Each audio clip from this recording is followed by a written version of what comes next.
Bruce Garrioch of Post Media with Michael Traikos. And Michael, the draft weekend is over, and it started with a lot of excitement this morning as PK Subban, Patrick Marleau, and JT Miller was traded to Vancouver as well.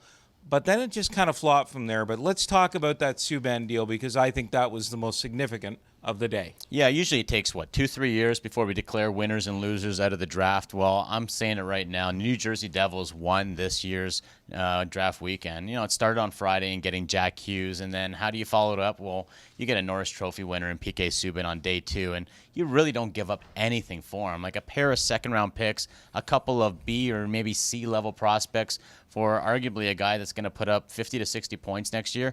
Total win in my mind for New Jersey. I look at the situation with Patrick Marleau.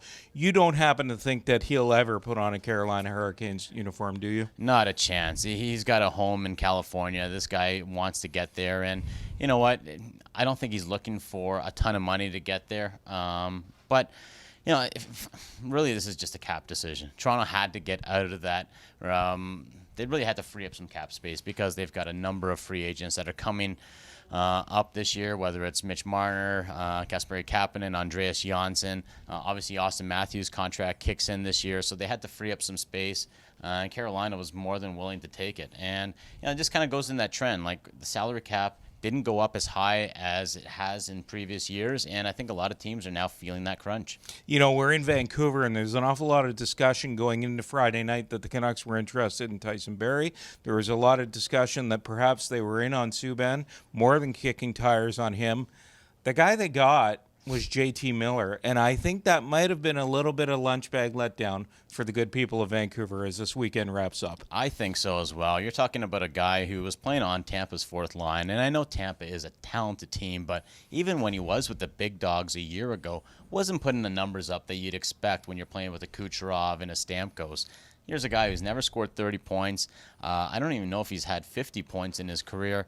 Granted, he's only 27 years old, but for the amount of money he's making, I thought Vancouver gave up way too much for him. But you know what? I think when the draft's in your own city, sometimes you feel that pressure to do something. Before we head our separate ways and talk about, you have to talk about what's going to happen next week with the interview period opening up for free agency. Obviously, it's going to be an awful lot of focus on Mitch Marner, what's going to happen in Toronto, but there's also going to be some focus on Matt Duchene because the belief is the Predators cleared up money for PK by moving out PK Subban. Yeah, David Poile said, and now that he's got $9 million in cap space, he doesn't necessarily want to spend it right away. But let's be honest, the reason that you move out a defenseman is because they want to bring forward in there, and Duchene seems to be a perfect fit. They need some strength down the middle. The only question is that a domino effect? And if they get Duchene, does it mean Kalaturis has played his last game as a Predator? The other two guys to watch out for are Artemi Panarin and Sergei Bobrovsky, who, all rumors indicate that they're going to go to the Florida Panthers. We'll have to wait and see if one or both ends up there. So it should be an interesting free agency period. Well, last question. I'm going to put you on the spot because I say yes. Will Mitch Marner get an offer sheet? Oh, I don't think so. It just costs too much. I think any team that does that, it might be worried that he's actually going to sign it and that they have to give up all those first-round picks. Well, we'll see what happens here in the next week. Stay tuned to Post Media's websites for all the details of what happens on free agency. For Post Media in Vancouver, I'm Bruce Garrioch with Michael Traikos.